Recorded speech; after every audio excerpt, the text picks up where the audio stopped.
nampak seorang perempuan 45 tahun dengan gayanya yang modis dan juga tampil cantik tiba-tiba datang dan menyapa tanpa mengucapkan salam. "Enak ya, keluarga besar sedang sarapan pagi," ujar perempuan itu. "Mari sarapan, Tan," ucap Andin yang berbahasa basi. "Enggak, terima kasih." Perempuan berambut pirang itu lantas mendaratkan bokongnya di atas kursi. "Tante kesini cuma mau menyampaikan kabar bahagia." Sontak sepasang mata dengan tatapan tidak suka tengah mengintimidasinya. "Kabar apa?" tanya perempuan 40 tahun dengan nada yang kurang suka. "Itu loh, anaknya Bu Ratna sudah hamil 4 bulan. Kamu kapan, Andin? Emangnya gak kasihan sama ibu mertuamu?" Seketika suasana pun menjadi hening. "Kalian ini kan sudah nikah 4 tahun, masa gak hamil-hamil?" sindir perempuan itu lagi. Namanya Cempaka. Wanita berlidah tajam itu adalah adik ayahnya suami Andin. "Tante kalau ngomong dijaga ya. Kalau datangannya bikin berita panas di sini, mending pergi saja." Pria 38 tahun menatap sinis ke arah perempuan yang duduk di samping ibunya. "Loh, kok kamu sewot? Bukankah itu memang benar kan?" "Cukup Cempaka," bentak Sanjaya, ayah dari Bayu. "Jangan marah bang, apa yang aku bilang itu benar kan? Jangan-jangan salah satu di antara kalian ada yang mandul." Ups, Cempaka menutup mulutnya dengan ekspresi mengejek. Sementara Bayu dan Andin hanya diam saja. Mereka menguatkan hati dengan saling menggenggam tangan. Meladeni perempuan berlidah tajam itu akan sama gilanya jika selalu diurusi. "Seharusnya Bang Jaya dan Kania bantu bilang ke Bayu sama Andin supaya cepat-cepat periksa. Sayang kan, punya harta melimpah, uang banyak, tapi tidak punya keturunan. Rumahnya sepi begini." Cempaka kemudian berdiri sambil mengibaskan rambutnya yang panjang. "Kamu jangan lupa Cempaka, kamu dulu hamil duluan," kata Bu Sania, ibu dari Bayu. Sontak saja pipi Cempaka pun memanas. Ucapan sang ipar perempuannya benar-benar menghujam jantungnya. "Cih!" Cempaka pun kemudian berlalu begitu saja. "Sudah, jangan didengarkan ucapan perempuan sialan itu." Pak Sanjaya mencairkan suasana. Andin tidak ambil pusing selama ibu dan ayah mertuanya tidak menuntut atau merongrong soal diberikan cucu.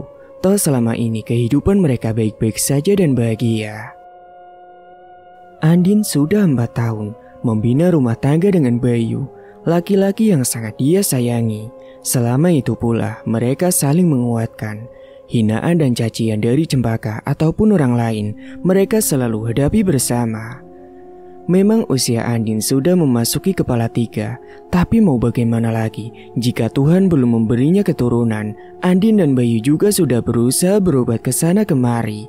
Kandungan Andin subur, mungkin hanya saja menunggu waktunya tiba. Sementara itu, di kediaman Cempaka, dia tampak marah dan gerah. Apalagi baru saja menerima gaji dari suaminya yang hanya bekerja sebagai buruh pabrik tahu di desa Kereng, daerah Kalimantan. "Masa cuma dapat segini sih bang?" gerutu Cempaka dengan wajah yang masam, bibirnya cemberut beberapa senti. "Bersyukur deh, segitu juga cukup," ujar suaminya yang bernama Nurdin. "Abang tahu sendiri kan, di Kalimantan itu apa-apa serba mahal bang," ucap perempuan itu sembari menghitung berkali-kali lembaran kertas merah sebanyak 25 lembar. Nurdin pun hanya menghela napas beratnya. "Iya makanya, kamu jangan sembarangan ikut arisan sana-sini. Beli barang gak penting, itu apa gunanya?" Lelaki 46 tahun itu pergi ke kamarnya membiarkan istrinya di ruang tamu sendirian. Cempaka pun menyadarkan baunya ke dinding papan. Dia setengah menyesal menikah dengan Nurdin, menyesal kenapa kehidupannya tidak mujur seperti Sanjaya yang adalah abangnya. "Kapan sih aku bisa kaya Bang Sanjaya? Punya kebun sawit berhektar-hektar, enak ya jadi Sania, tinggal menikmati hasilnya. Sementara aku hidup miskin begini," ucap Cempaka yang sengaja meninggikan suaranya agar didengar suaminya. "Bayu juga enak hidupnya, Masih muda, sudah punya kebun dan karyawan. Anakku, pengangguran dan pemalas. Cukup Cempaka, aku gak tuli kamu ngomong apa. Seharusnya kamu pintar mengatur uang. Jangan suka mencari riba terus. Nurdin membentak sambil menggedor dinding kamarnya. Suaranya terdengar nyaring karena papan itu bergetar. Cempaka pun terdiam. Jika Nurdin sudah marah, dunia akan hancur. Perempuan berkulit putih itu memilih bungkam sambil kipas-kipas dengan uang pemberian suaminya. Cempaka pun tersenyum penuh arti. Jangan-jangan Sania dan Bang Sanjaya punya pesugihan. Gak mungkin kan mereka sekaya itu. Aku dan Bang Sanjaya terlahir dari ayah dan ibu yang sama. Masa nasib dan masa depanku berbeda? Aku tidak terima.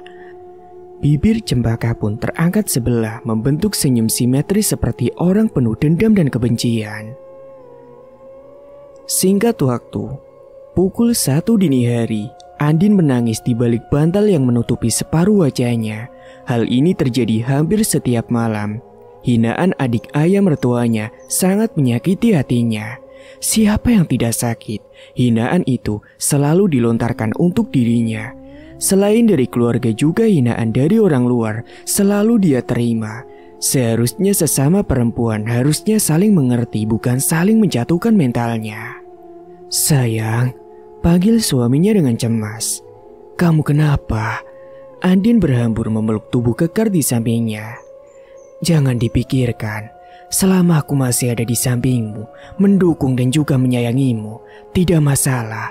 Apalagi orang tuaku. Mereka akan tidak menuntut. Kamu jangan khawatir. Andin mengusap air matanya. Kedua matanya sembab dan sedikit terlihat bengkak. Kita sebagai manusia hanya bisa berharap, berdoa dan juga usaha. Sisanya serahkan pada Sang Pencipta. Tanpa tangannya, kita tidak bisa apa-apa, Dik. Andin menatap lekat pada pria yang menggetarkan hatinya. Pandangan mereka mendedukan hati yang gundah gulana. Kekuatan cinta membuat mereka semakin mengeratkan hubungan. Yakin suatu saat pelangi akan mewarnai bahtera rumah tangga Andin dan Bayu.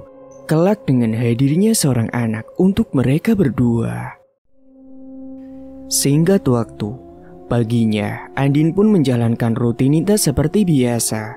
Sebagai seorang istri dan menantu satu-satunya di keluarga besar Sanjaya, meski memiliki pembantu, dia tidak melepaskan tanggung jawabnya sebagai seorang istri, mengurus suami dan kedua mertuanya.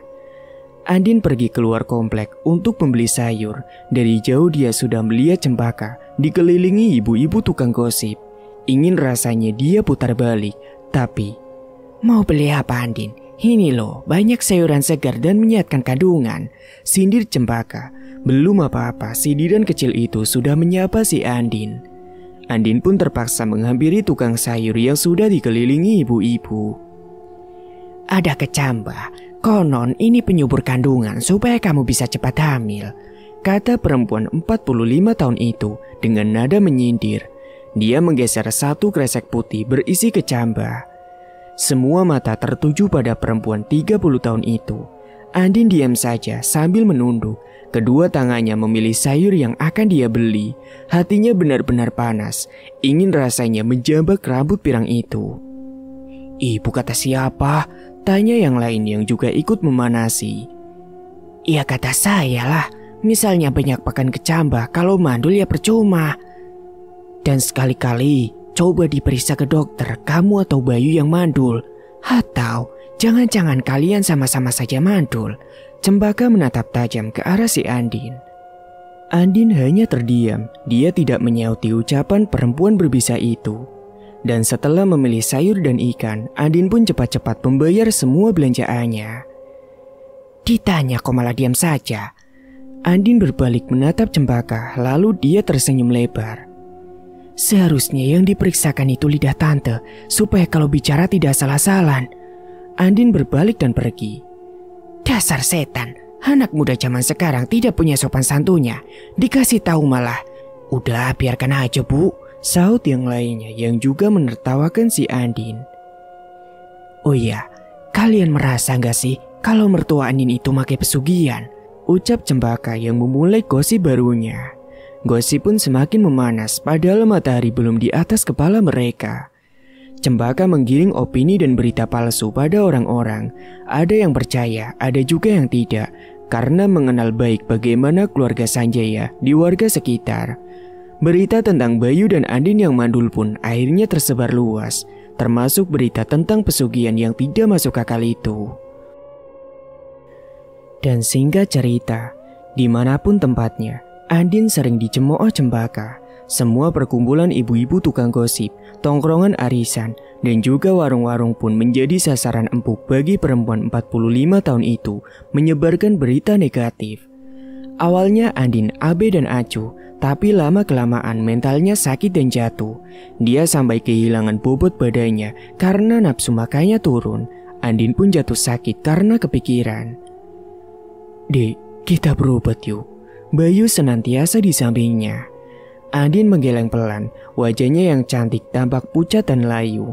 Akhir-akhir ini perempuan 30 tahun itu lebih sering diam, seperti mayat hidup. "Jangan menyiksa dirimu, Nduk. Ibu kasihan lihat kamu. Kita ke rumah sakit ya, supaya kamu sehat." Perempuan bertubuh gembal itu membujuk Andin. Dialah mertua yang sangat menyayanginya. "Maaf, Bu. Andin belum bisa membahagiakan ibu dan ayah." "Kamu ngomong apa, Nduk? Dengan hadirnya kamu di keluarga ini, ibu sudah bahagia. Berobat ya, demi ibu, Nduk." Andin pun menuruti keinginan ibu mertuanya. Meski dibawa ke dokter, Andin tetap sakit. Dia masih memikirkan omongan orang-orang yang mengecap dirinya sebagai perempuan yang tidak berguna, tidak bisa memberikan keturunan. Bayu pun bingung, sudah bermacam cara menghibur Andin, tetapi istrinya tidak bergairah hidup. Sebagai seorang suami, dia merasakan kepedihan dan terpuruknya hati perempuan. Di lahan sawit, Bayu banyak melamun, kerjanya tidak fokus memikirkan si Andin. "Kenapa nih, bos sawit kok banyak melamun?" tegur Sani yang adalah teman Bayu. Bayu tersenyum tipis sambil meniupkan asap rokok ke udara. Sudah 3 batang yang dia nyalakan, tetapi pikirannya belum tenang dan lega juga. "Soal istrimu," Bayu pun mengangguk. "Bikin perhitungan aja itu sama orang-orang yang bikin istrimu sakit, Bay." "Perhitungan bagaimana, San?" Bayu semakin tidak mengerti dengan ucapan sahabat sekaligus karyawannya itu. Sani pun menyalakan api untuk sebatang rokok yang sudah diapit di antara bibirnya. "Aku punya kenalan orang pintar. Kalau kamu mau, aku temani antar kamu ke sana." Bayu pun memicingkan matanya. "Maksudmu dukun?" tebak Bayu. "Ya, semacam gitulah, sejenisnya." Sani pun terkekeh. "Enggak ah, nanti butuh tumbal," tolak Bayu tegas. Sani pun tertawa lebar.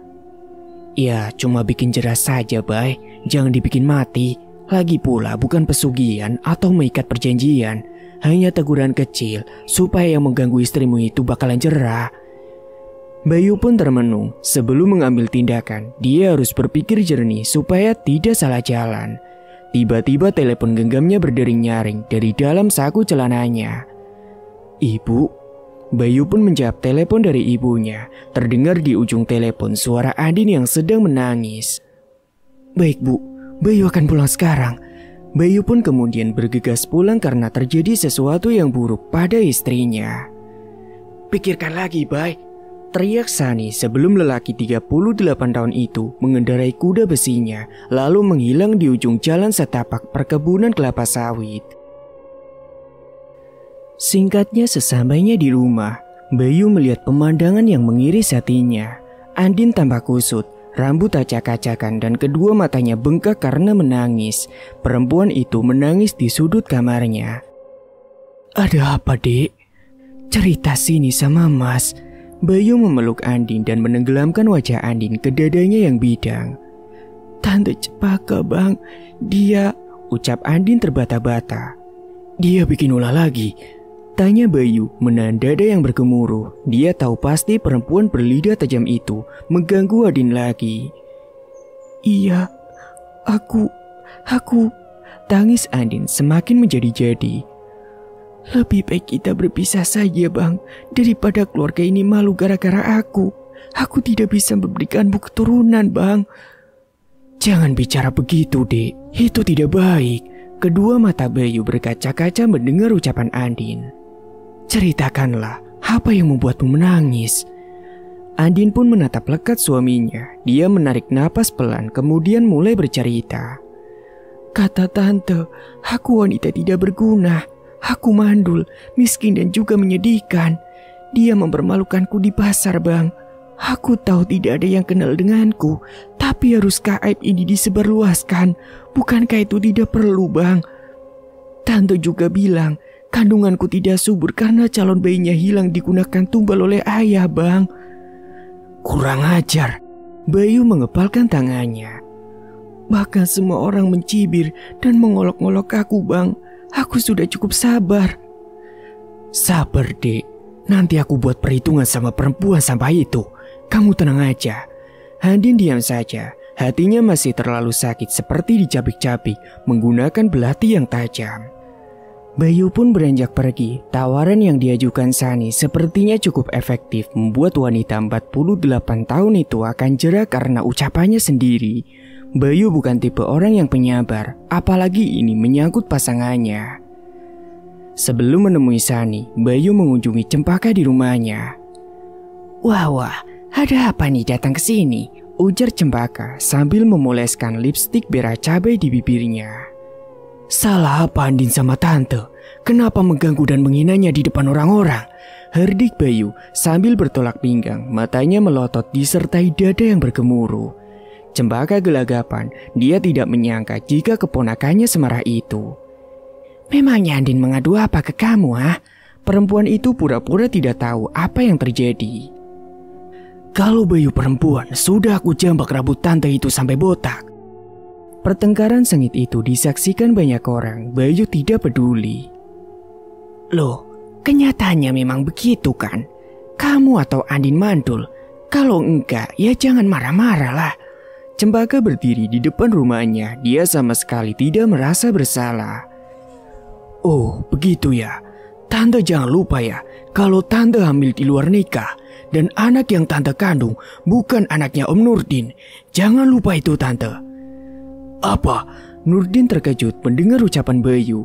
Gelas di tangannya jatuh ke lantai hingga pecah berserakan. Mendengar keributan, Nurdin pun terpancing untuk keluar rumah. Aib yang ditutup rapat puluhan tahun itu pun akhirnya terkuak ke permukaan. Semua orang yang ada di sana, semuanya tercengang, berbisik dan juga mencibir. Jadi, selama ini benar kalau dia bukan anakku, kata Nurdin lirih. Bukan begitu maksudnya, Bang. Cukup, aku gak mau dengar. Nurdin kembali masuk ke dalam. Kurang ajar, sialan, pekik Cempaka. Bayu pun berbalik badan, langkahnya ragu kemudian menoleh ke arah wanita yang tengah syok sekaligus malu itu. Kali ini tante tidak akan aku maafkan. Bersiap-siap saja untuk azab yang akan menghampirimu, tante. Senyum Bayu mengembang, lalu dia pun pergi. Singkat cerita, kamu yakin, Bay? Yakin, San. Aku sudah gak sanggup lihat Andin sakit-sakitan terus. Bayu tertunduk lemah, telapak tangannya merap wajahnya dengan kasar. Ya sudah, besok pagi kita ke sana. Kalau malam ini khawatir turun hujan, tahu sendiri kan, jalanannya licin. Bayu pun mengangguk setuju. Dan singkat waktu, setelah sholat subuh, Sani pun menjemput Bayu untuk ke rumah Mbak Buyung. Bayu tidak meninggalkan pesan pada istrinya karena terburu-buru. Kenapa pagi banget sih, San? Tanya Bayu yang keheranan. Dia pun merapatkan jaket ke tubuhnya. Udara pagi masih sangat dingin hingga menusuk persendiannya. Ya biar gak kemalaman, soalnya jauh, Bay. Bayu pun mengangguk saja. Dia mengedarkan pandangannya ke sekeliling jalan yang masih terlihat berkabut dan embun di setiap tumbuhan di pinggir jalan. Keduanya menempuh perjalanan yang lumayan jauh dengan kuda besi milik Sani. Tepat pukul 12 siang, Bayu dan Sani pun sampai di sebuah pedesaan yang ada di Kalimantan. Rumahnya lumayan jauh dari rumah warga lainnya, tetapi pemandangan hijau alami mengelilingi rumah panggung kecil milik Mbak Buyung yang memanjakan mata setiap orang yang memandangnya. Rumah kecil mungil Mbak Buyung dikelilingi parit kecil. Di dalam parit ada beberapa ekor bebek yang sedang berenang. Mbak Buyung sudah menyambut kedatangan Bayu dan Sani. Pria tua yang memakai sarung lusuh dan baju panjang berwarna hitam itu berdiri di terasnya sambil menghisap cerutu. Tidak seperti dukun pada umumnya, lelaki berambut uban itu seperti warga desa biasa. "Mari masuk," ditanya dengan ramah. Bayu dan Sani pun gegas menaiki anak tangga. Ketika di ambang pintu tercium aroma kemenyan dan wangi bunga yang menyambut penciuman Bayu dan Sani. "Duduklah." Pria tua itu pun duduk bersila sambil membakar kemenyan di dalam wadah kecil. Asap mengepul hingga Bayu terbatuk-batuk. Kemudian setelahnya Bayu pun menceritakan duduk permasalahannya pada Mbak Buyung. "Oh begitu. Memangnya kamu mau buat dia seperti apa?" "Buat dia cerah saja, Mbak, supaya istri saya sehat kembali. Karena ucapannya, istri saya menjadi kepikiran dan jatuh sakit." Mbak Buyung pun mengangguk-anggukkan kepalanya. "Itu soal gampang. Selagi ada Mbak di sini, semuanya pasti bisa," ucap Mbak Buyung yang menghela napasnya. "Asalkan kamu penuhi dulu syarat-syaratnya," terang Mbak Buyung. "Memangnya apa syaratnya, Mbak?" Mbak Buyung diam saja. Dia memejamkan kedua matanya sambil membaca mantra. "Carikan Mbah buah kelapa yang berbuah dari pohon kelapa tunggal. Ayam cemani 1 ekor saja. Cari yang betina menyesuaikan target yang kamu minta." Bayu pun menelan ludah saat mendengar persyaratan yang diminta. Mencari buah kelapa yang berbuah dari pohon kelapa tunggal itu tidaklah mudah. Lagi pula siapa yang tahu dan ingat kelapa yang berbuah dari pohon yang tunggal atau tidak? Tidak ada yang tahu. "Bawa kemari sebelum waktu maghrib. Lewat dari itu kamu harus mengulangnya lagi lusa." Bayu pun menyanggupinya. Dia dan Sani pun kemudian pamit undur diri. Singkat waktu, Bayu pun kelelahan mencari kelapa muda yang diminta Mbak Buyung. Pukul 4 sore dia belum menemukan juga. Sani pun ikut membantu mencarikan kelapa. Dia menelepon keluarga dan beberapa temannya. Keduanya pun memutuskan berpisah untuk memangkas waktu. Setiap rumah warga Bayu kunjungi satu persatu untuk membeli atau meminta kelapa muda. Hatinya mulai gelisah karena sebentar lagi waktu jam 5 sore. Jika mengulang itu artinya buang-buang waktu. Bayu pun duduk di bawah pohon kecapi. Dia menenangkan dirinya sambil menyalakan sebatang rokok. Tiba-tiba telepon genggamnya berdering. "Sani?" Bayu pun segera menjawabnya. Alhamdulillah. Bayu pun bernapas lega karena di ujung telepon Sani mendapatkan kelapa yang diminta oleh Mbak Buyung. Bayu pun segera ke rumah dukun bertubuh kurus itu dengan menggunakan ojek, sedangkan Sani sudah berada di rumah Mbak Buyung. Keduanya pun bertemu di sana. Tepat sebelum azan maghrib, ritual pun dimulai. Mbak Buyung membacakan mantra yang tidak seorang pun tahu artinya. "Buka bagian atas buah kelapa itu," titah dukun itu sembari memejamkan mata. Bayu pun mengambil golok kecil yang sudah disiapkan dan membuka kelapa dengan hati-hati. Setelah kelapa dibuka, Mbak Buyung pun menyembelih ayam cemani betina. Darah ayam dimasukkan ke dalam air kelapa muda. Kemudian kelapa yang sudah dibuka tempurungnya ditutup kembali. "Taruh di kolong rumahnya Cempaka malam ini juga, sebelum matahari terbit. Biar tidak ketahuan orang, kamu pendam dengan tanah." "Baik, Mbak." Buah kelapa pun kini berpindah tangan. Bayu memegangnya dengan hati-hati. "Santet bereaksi jika buah kelapa sudah di bawah kolong rumahnya. Sewaktu-waktu kamu berubah pikiran, kamu bisa datang ke sini lagi agar Mbak bisa mencabut mantranya." "Baik, Mbak. Dan ini ada sedikit rezeki untuk beli kopi." Bayu pun menyelipkan amplop coklat. Amplop terlihat lumayan tebal hingga lelaki tua itu pun tersenyum lebar. Bayu dan Sani pun kemudian berpamitan sebelum matahari terbit. Singkat waktu, pukul 2 dini hari, Andin terbangun menunggu kedatangan Bayu. Sejak pagi dia tidak menemukan suaminya. Ayah dan ibu mertuanya pun cemas menunggu lelaki tersebut pergi yang tidak berpamitan. "Maafkan aku, seharusnya aku tidak berlebihan menghadapi masalah ini, Bang." "Kamu kemana, Bang? Sudah mau subuh belum juga pulang. Aku janji gak akan membuatmu sedih lagi." Andin menangis di sisi ranjang sambil mendekap bantal yang basah karena ketetesan air mata. Andin mencoba menghubungi nomor telepon Bayu, tapi tidak aktif dari habis isya. Andin, Dok, panggil ibu mertuanya sambil mengetuk pintu. Andin pun bergegas mengusap sisa air matanya. Dia tidak ingin ibu mertuanya bertambah khawatir. Maaf, Dok. Ibu baru kasih tahu kalau Bayu pergi sama Sani. Urusan pekerjaan katanya. Ibu baru dapat kabar tadi jam 1. Kamu istirahat aja ya. Akhirnya hati Andin pun tenang dan lega. Terima kasih ya, Bu. Ibu juga istirahat ya. Perempuan bertubuh gembal yang berdiri saja di pintu itu mengangguk dan kembali ke kamarnya dengan tenang. Andin pun merebahkan tubuhnya di atas kasur, menangis seharian membuatnya lelah dan letih. Dia pun terlelap karena kantuk sudah tidak bisa ditahan lagi. Dan keesokan paginya, Bayu sudah hadir di tengah-tengah keluarga Sanjaya. Mereka menyantap sarapan di meja makan. Tidak ada yang curiga kemana perginya Bayu semalam. Semua keadaan kembali normal sedia kala. Tidak ada yang dibahas. Semua fokus pada menu yang tersaji di dalam piring. Tumben, ular betinanya tidak datang ya. Sania membuka percakapan. Andin yang menyuapkan makanannya ke dalam mulutnya pun berhenti. Dia melirik ibu mertuanya. Nafsu makannya mendadak menghilang jika teringat perempuan berlidah tajam dan ketus. Ya, yang tak lain adalah Cempaka yang kadang pagi-pagi suka membuat onar. Kok bahas tante sih, Bu? Sudah enak tenang begini, malah bahas dia. Gak enak, Bu, jangan dibahas. Sambung Bayu dengan nada tidak suka. Ibu cuma heran aja, Nak. Biasanya setiap pagi kan dia selalu begitu, sukanya bikin onar. Halo, selamat pagi keluarga bahagia, teriak wanita yang dinantikan Sania. Baru saja dibicarakan, orangnya malah datang. Sontak semuanya pun saling berpandangan.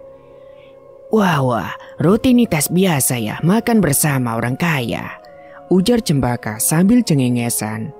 Bayu pun mengerutkan kedua alisnya. Dia melihat wajah atau tubuh Cempaka, tidak ada perubahan apapun.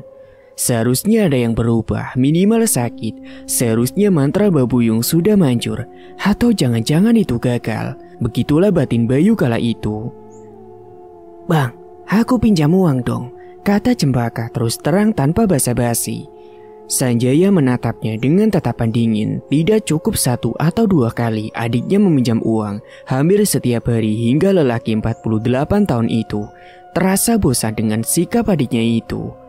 Untuk apa? Kamu kan sudah punya suami, mintalah sama Nurdin. Tatapan Cempaka pun mendadak berubah.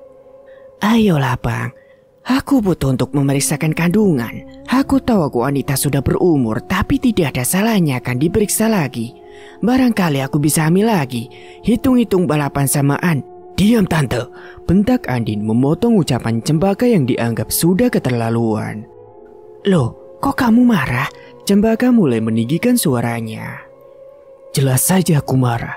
Tante kesini cuma mau cari ribut dan aku tidak suka. Bayu membanting sendok hingga piring pun terpecah. Andin mencoba mencegah suaminya agar tidak terpancing emosi. Dia menggenggam tangan si Bayu. Tante begini gara-gara kamu ya. Nurdin menuntut anak. Seandainya kamu tidak sembarangan bicara, tante tidak akan seperti ini. Sanjaya pun menggebrak meja karena hatinya ikut panas. Pantang baginya ribut di saat sedang makan. Keluar kamu dari sini, sentak Sania. Kedua matanya menatap jalan ke arah adik iparnya yang kurang ajar tersebut. Cempaka pun kemudian beranjak dari tempat duduknya. Sombong sekali kalian. Kamu jangan senang dulu ya Andin. Dasar perempuan mandul. Andin diam saja. Kedua matanya mulai berkaca-kaca. Mudah-mudahan tante kena karmanya. Bayu mengepalkan kedua tangannya. Tiba-tiba Cempaka terbatuk-batuk. Dia merasakan gatal disertai dengan rasa panas di bibirnya. Aduh. Ia pun terus menggaruk dengan kukunya yang tajam. Panas. Bang, tolong. Pergi kamu, aku gak percaya sama sandiwaramu. Sanjaya menyeret Cempaka hingga ke ambang pintu depan rumahnya. Namun Cempaka masih saja berteriak kepanasan dan juga meminta tolong. Kedua mata Cempaka pun mulai memerah menahan tangis. Namun tak satu pun ada yang percaya dengan keluhannya. Cempaka pun lari terbirit-birit seperti ikan yang mencari air. Bibirnya seperti terbakar, rasa panas yang menjalar di mulutnya terasa sejak jam 4 subuh, tetapi dia abaikan karena rasa panasnya tidak separah sekarang. Sementara itu, di kediaman Cempaka dan Nurdin, wanita bertubuh ramping sedang berguling-guling di dalam kamar mandinya. Tolong bang, sakit. Ya Tuhan, ini panas sekali. Cempaka menggaruk-garuk bibirnya tanpa henti. Berkali-kali dia menenggelamkan wajahnya ke dalam baskom berisi air dan es batu. Panasnya tidak kunjung reda. Selain panas membakar, ada rasa perih dan gatal yang menyiksanya. Bang, sakit bang. Keluh Cempaka. Dia menangis seperti anak kecil, meraung tidak bisa menahan rasa yang bercampur aduk. Nurdin dan anaknya bingung. Meskipun marah, tapi ada rasa kasihan jika melihat istrinya kesakitan. Memangnya kamu makan apa tadi? Aku gak makan macam-macam bang.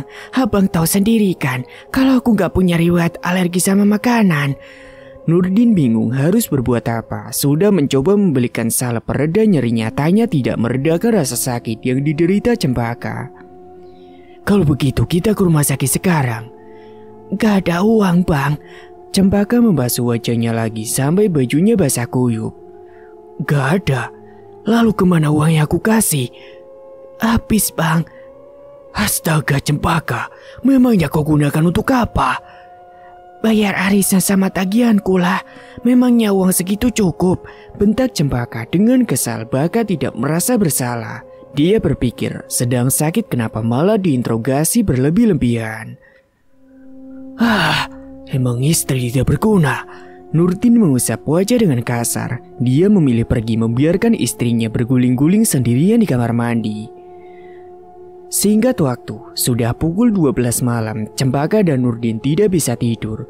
Wanita yang sedang menderita di area mulut dan bibirnya menangis dan meraung kesakitan. Tubuhnya lemas, sudah tidak kuat menahan panas dan gatal. Kasur empuk miliknya ikut basah karena keringat yang membanjiri tubuh Cempaka. Dia juga sibuk bolak-balik ke kamar mandi hanya untuk membasuh atau menenggelamkan wajahnya supaya dingin. Bang Nurdin, aku gak kuat. Nurdin hanya diam saja. Dia pun bingung harus berbuat apa. Singkat cerita, sudah 2 bulan Cempaka menderita. Tubuhnya yang berisi, wajahnya yang cantik berubah drastis, terlihat kurus, pucat dan juga memprihatinkan. Sekitar bibirnya mengalami pembekakan dan luka bekas garuk-garuk, melepuh hingga ke rongga mulutnya. Sudah dibawa ke dokter tidak kunjung sembuh juga. Banyak yang menengoknya, tidak ada satupun teman-teman satu gengnya yang mau mendekati perempuan 45 tahun itu. Semuanya menjauh satu persatu. Bahkan kini, Cempaka menjadi bahan gunjingan yang panas tentang penyakit misterius yang dideritanya. Bahkan di setiap malam, Nurdin menasihatinya agar bertaubat, tetapi Cempaka menolak dan mengatakan bahwa dirinya yang dizolimi oleh orang. Coba kamu ingat-ingat deh, kamu punya musuh. Atau mulutmu kamu pakai untuk menyakiti orang? Kamu ingat-ingat dulu. Cempaka pun terdiam. Dia memejamkan mata sembari mengingat kesalahan yang diperbuatnya. Sungguh bodohnya Cempaka.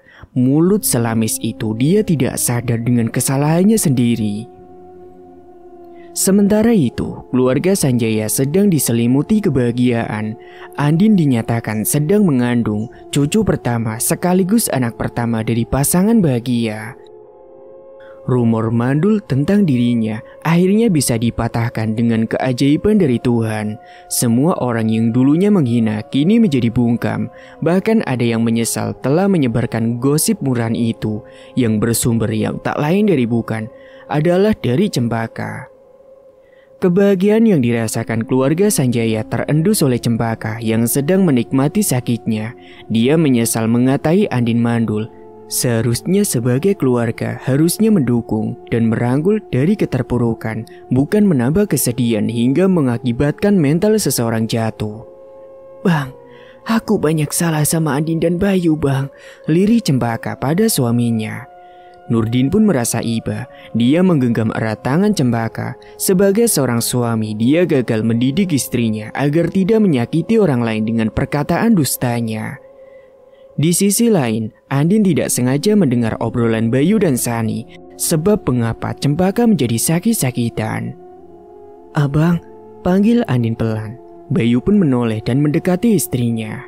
"Kenapa, Dek?" "Jawab jujur ya Bang, apa benar Tante Cempaka abang yang bikin sakit?" Bayu pun terdiam sejenak, dia menggaruk kepalanya tidak gatal. Wanita 30 tahun yang tengah mengandung buah hatinya tiba-tiba bersimpuh di bawah kaki Bayu. "Tolong Bang, cabut semua santet atau teluh dan semacamnya. Itu perbuatan yang tidak baik. Kita boleh sakit hati, tapi bukan dibalas dengan keburukan. Tindakan abang merugikan diri sendiri dan juga orang lain. Sekarang aku sudah mendapatkan kebahagiaannya. Jangan sampai apa yang abang perbuat akan berbalik pada keluarga kita, Bang. Aku mohon." Andin pun menatap lekat pada pria berkulit putih itu, berharap nasihatnya didengarkan. "Kita jenguk Tante Cempaka, saling memaafkan, biar bagaimanapun dia juga termasuk keluarga."